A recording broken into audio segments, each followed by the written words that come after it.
So this was a client who was released from Villawood Detention Centre.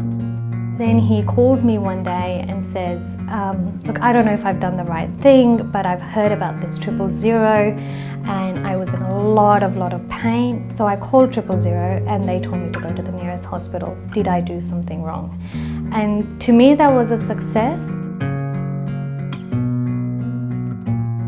The role of Red Cross here is they support the clients or people who have been made vulnerable as an impact of migration. And we support them with health, welfare, financial support for those who need it, and trying to make their lives a little bit easier while they're waiting for a resolution from the Department of Immigration. So the caseworkers with whom they are working, they provide them assistance in getting used to of the health system, getting used to of the transport system, so basically everything. It's important for clients to understand what to do in case of emergency because it's a new country for them. By teaching them, educating them that even the basics, that if something happens where you think it's an emergency, it's a disaster, you need to call 000. Because often these clients are coming from countries where they are fearing being persecuted by these very authorities like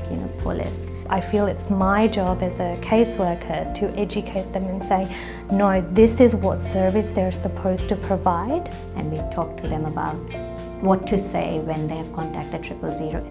For example, if a client has to contact 000, we ask them to say police number and the language, and then they get a call back from 000.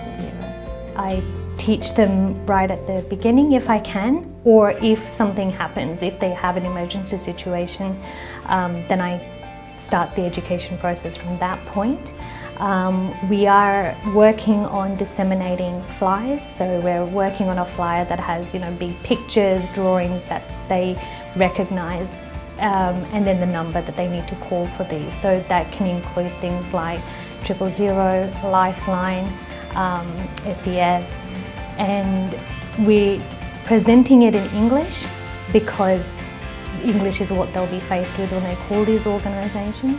There is also an on-call number that is provided to clients if they feel they are not able to get through to these emergency services, or they're too scared to contact emergency services themselves. I just think that there's a lot of opportunity with our clients who have all of these skills, all of these recognised abilities, to use those skills in making better connections between their communities and us as Red Cross to do bigger projects about disaster management, disaster preparedness.